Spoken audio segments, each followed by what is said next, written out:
Hello, I'm Paakhi Srivastava, and today I'm joined with Miss McCurley, who is a chemistry teacher at the high school. Okay, so the first question is, do you believe that peer pressure, bullying, stress, and anxiety are a problem in our schools? Definitely. I think they are currently a problem, but they've always been a problem. Now I feel like with social media and the way things are sensationalized so much, it makes it seem as if it's a problem that's just exploded, when in reality it's always been there. I think people are probably more aware of it now than before, just because of how available things are for us to see and hear and watch all the time. Okay, the second question is, what is your recommendation for our students and parents to help them deal with all these problems? I definitely think there's ways for students and parents to deal with bullying and stress and the academic pressures. It's hard for parents sometimes because they want to fix the problem immediately and take charge and make the solution for their student or their child, when in reality it's probably better for them to be a good listener first, be available to listen and know and recognize if there's a problem, and then B, help a student or their child figure out a way that they can find a solution to the problem.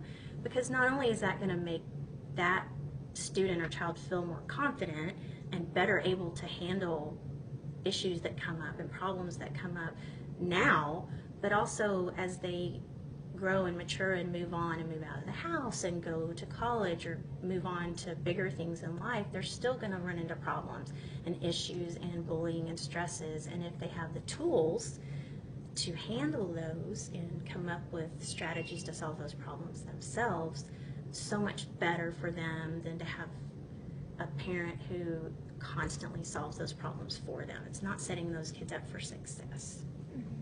Yeah, okay. And then the final question is, can you share one of your personal experiences where you've seen someone with a higher EQ level benefit from their situation? A situation that I can think of is that I'm thinking of EQ as, like, I know it's emotional intelligence, right?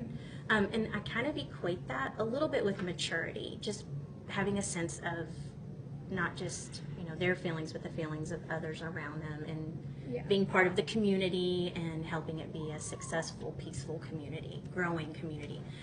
So I think of a student that I have now and a student that I had several years ago, and just kind of thinking of those two students and their situation.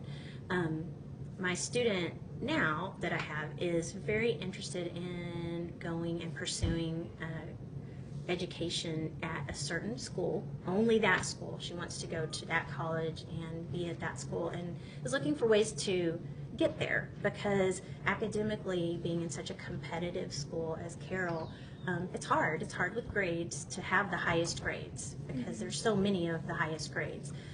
So it's very competitive. So my suggestion to this student was that a former student of mine struggled academically, but still challenged themselves by taking really tough classes so that they were prepared for that college level, but then also branched out into the community of the school and got involved in as many different things as possible with student council and clubs, and as a leader in clubs tried to take on leadership positions and make sure that they were available for the community and not just the academic part of school.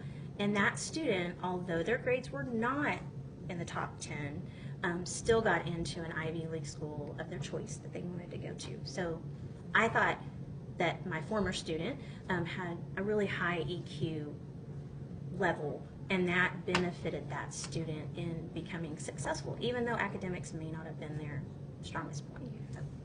Okay. Thank you so much. You're for your welcome. time.